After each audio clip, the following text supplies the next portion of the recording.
வணக்கம், நமஸ்காரம். 63 நாயன்மார்கள் வரிசையில் இன்று நாம் அறிந்து கொள்ள இருப்பது குங்குலிய கலைய நாயனார். 10வது நாயனார் குங்குலிய கலைய நாயனார். அவர் பாருங்கள், அந்த படத்தில் எப்படி இருக்குது அப்படின்னு சொல்லிட்டு, ஒரு சிவலிங்கம் ஒரு பக்கமாக சாஞ்சிருக்கு. அப்புறம் அதை ஒரு சுற்றி கயிறு போட்டு அதோட தன்னுடைய கழுத்தில் போட்டு இருக்கிறதா நம்ம பார்க்குறோம். என்ன விசேஷம்? பக்கத்தில் சாம்பிராணி மாதிரி ஒன்று இருக்குது இல்லையா, அதுதான் அந்த குங்குலியா அப்படின்னு சொல்கிறாங்க. அந்த காலத்தில் இந்த சாம்பிராணி மாதிரியான தூபம் போடுற ஒரு விசேஷந்தான், மரத்துலேருந்து வர்ற ஒரு விஷயந்தான் இந்த குங்குலியம் அப்படின்னு சொல்கிறாங்க. ஸோ இவர் திருக்கடையூர் அப்படின்னாலே நமக்கு அபிராமி அம்மா ஞாபகம் வரணும்.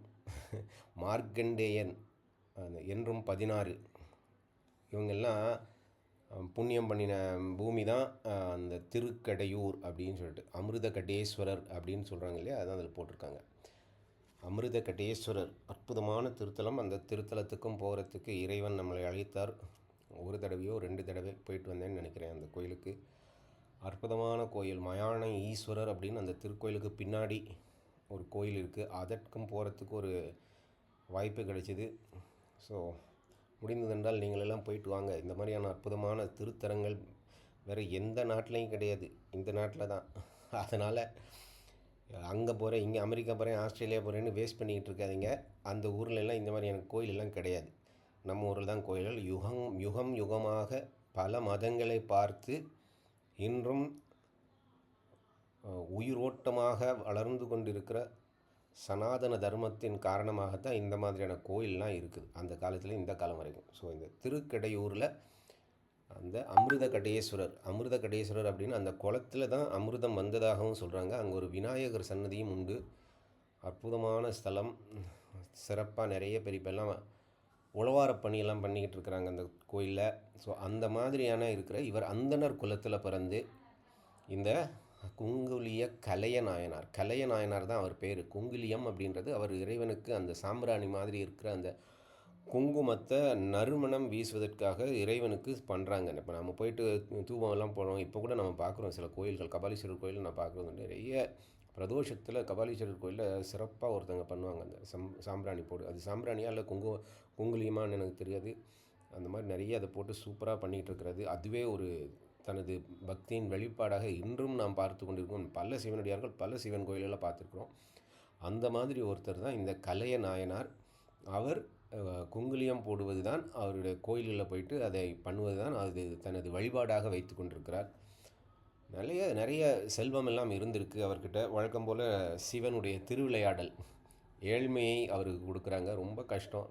ஆனால் நிறைய செல்வம்லாம் கொஞ்சம் கொஞ்சமாக இழந்து அடுத்த வேளை உணவு இல்லாமல் வருந்தி கொண்டிருக்கிறாங்க. குழந்தைங்களும் சரி, மனைவியார், அவங்க உறவினர்கள் எல்லாருமே. அப்போ ரொம்ப வருத்தப்பட்ட அந்த மனைவி சொல்கிறாங்க கணவர்கிட்ட, கலையனார்கிட்ட, நிறைய பேர் நம்மெல்லாம் சாப்பிடாமல் இருக்கிறோம், ஏதாவது ஆகாரம் வேணும், நம்ம குழந்தைங்களுக்கும் வேணும், நமக்கும் வேணும். அதனால் இந்த தாலி எடுத்துகிட்டு போய் சந்தையில் போயிட்டு சாமி ஏதாவது வாங்கிட்டு வாங்க, அரிசி வாங்கிட்டு வாங்க, நம்ம சாப்பிடலாம் அப்படின்னு சொல்கிறாங்க. ஒரு மனைவி தனது தாலியை எடுத்து கொடுக்குறாங்கன்னா எவ்வளோ கஷ்டம் இருந்திருக்கும் அப்படின்னு நம்மளால் கற்பனை பண்ணி பார்க்க முடியுது. ஸோ அதை இவர் பெற்றுக்கொண்டு, அந்த தாலியை பெற்றுக்கொண்டு கடைக்கு போகணும், அங்கே போய் அரிசியை வாங்கணும் அப்படின்னு நினச்சிட்டு போகிறாரு. சிவனின் திருவிளையாடல் என்ன பண்ணுறாரு, இந்த போகிற வழியிலேயே எதிர்த்தா போல் குங்குலியம் விற்றுக்கிட்டு ஒருத்தர் வர்றாரு. உடனே இவருக்கு அந்த அரிசி வாங்கணும், தனது குடும்பம் வறுமையில் இருக்குது, குழந்தைங்க சாப்பிடாமல் இருக்கிறாங்க, மனைவி அதை கொடுத்தாங்க, அரிசி வாங்கிட்டு வரணும். அவரே பசியோடு தான் இருக்கிறார், எதுவுமே ஞாபகம் இல்லை. குங்குலியை பார்த்தோன்னே இறைவனுக்கு தான் போய் செய்யும் அந்த பணியை செய்ய வேண்டுமென்றது தான் அந்த மைண்டுக்குள்ளே போயிடுச்சு, மனசுக்குள்ளே போயிடுச்சு. உடனே அந்த கையில் இருந்த அந்த தாலியை கொடுத்து அந்த குங்குலியத்தை வாங்கிட்டு போயிட்டு நேராக சிவன் கோயிலுக்கு போயிடுறாரு. சிவன் கோயில் போயிட்டு குங்குலியம் போட்டுட்டு இறைவனை நினைத்து கொண்டு வணங்கி கொண்டு இருக்கிறார். அப்போது இறைவன் தனது திருவிளையாடலை அவருக்கு காமிக்கிறாங்க. அவருக்கும் பிரத்யட்சமாகி நீ போய் வீட்டில் சாப்பிட்டு நீ ரொம்ப பத்தியாக இருக்கிற அப்படின்றது சொல்கிறது மட்டும் இல்லாமல், அவங்க வீட்டில் ஒரே செல்வத்தை குவிச்சு போட்டு அவங்க எல்லாருக்கும் அந்த மனைவியருடைய கனவில் வீடெல்லாம் செல்வம் இருக்கிறதாக காமிச்சு தனது திருவருளையும் கொடுத்ததாக சொல்கிறார் கனவில் மனைவியாக இருக்குது. அதுக்கப்புறம் அவங்க விழித்து பார்க்குறப்போ கனவுலேருந்து விழித்து பார்க்குறப்போ அதான் வீடெல்லாம் செல்வமாக இருக்குது அப்படின்ற அந்த திருவிளையாடல். இது ஒரு பாட் தான். இப்போது இங்கே நம்ம படத்தில் பார்த்தோம் இல்லையா, இந்த படத்தில் பார்த்ததுக்கும் இப்போ இந்த கதைக்கும் எந்த சம்மந்தம் இருக்கா? அந்த குங்குலியம் மட்டும்தான் சம்மந்தம் இருக்குது. அவர் அந்த வாங்குறதும் நம்ம பார்க்குறோம். இதோ அங்கே இந்த குங்குலியம் விற்றுட்டு வர்றவங்கள்ட்டேருந்து வாங்குறதையும் நம்ம பார்க்குறோம். ஓகே, இங்கே குங்குலியம் இருக்குது. இப்போ சிவன் இந்த லிங்கத்துக்கும் இதுக்கு என்ன சம்மந்தம் அப்படின்னா, இவர் திருப்பனந்தாள், அற்புதமான ஸ்தலம். திருப்பனந்தாளுக்கு ஒரு வாட்டி போகிறாரு சிவனை தரிசித்து வருவதும் அப்படின்னு சொல்லிட்டு. அங்கே போனால் சிவலிங்கம் இந்த மாதிரி ஒரு பக்கமாக சாஞ்சிருக்குது.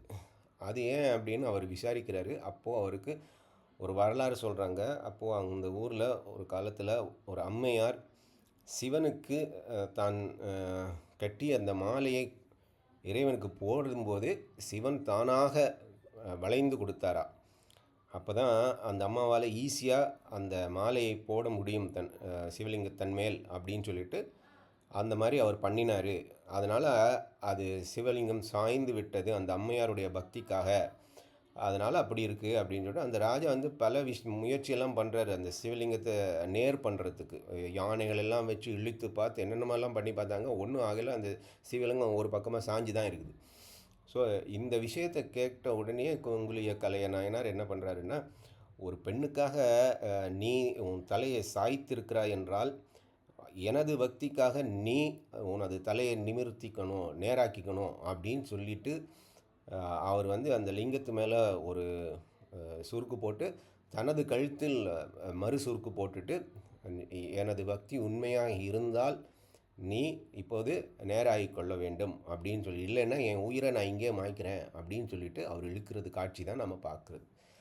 ஸோ அந்த மாதிரி பக்தி கொடுக்குறப்போ சிவன் தன்னை நேராக்காமல் இருப்பாங்களா? அதனால தான் அந்த வளைந்த அந்த சிவலிங்கம் நேராகிவிட்டது இவருடைய பக்தியின் காரணமாக. ஸோ இதுதான் அந்த படத்தின் விளக்கம். இதுதான் சிவனடியார்கள் அவர்களுடைய வாழ்க்கை பூரா இறைவனுக்கேன்னு வாழ்ந்தவங்க. தனது குடும்பம் கஷ்டத்தில் இருக்குது, தானே கஷ்டத்தில் இருக்கிறது சாப்பிடாம அப்படின்றத மறந்து தனது பணி ஞாபகம் வருது குங்குலியம் பார்த்த உடனே.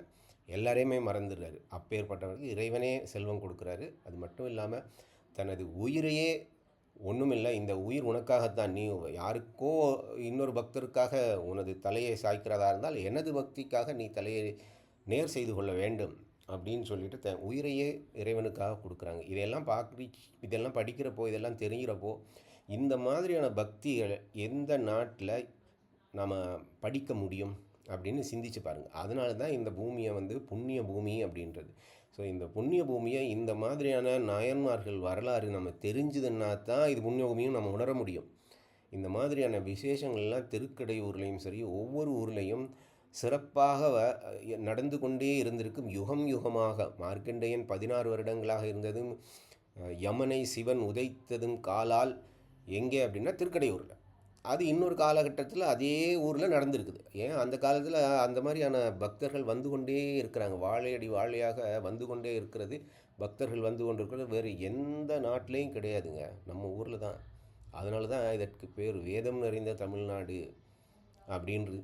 பூரா தெய்வத் தமிழ்நாடு. இதெல்லாம் வேறு எங்கே புண்ணிய பூமி. இதெல்லாம் நான் மட்டும் சொல்கிறேன்னு கிடையாது, நிறைய பேர் அதை தான் சொல்லிகிட்டு இருக்கிறாங்க. அதை புரிந்து நாம் இந்த நாயன்மார்களின் வாழ்க்கையை அறிந்து மற்றவங்களுக்கும் நாம் இதை தெரிவிப்போம்.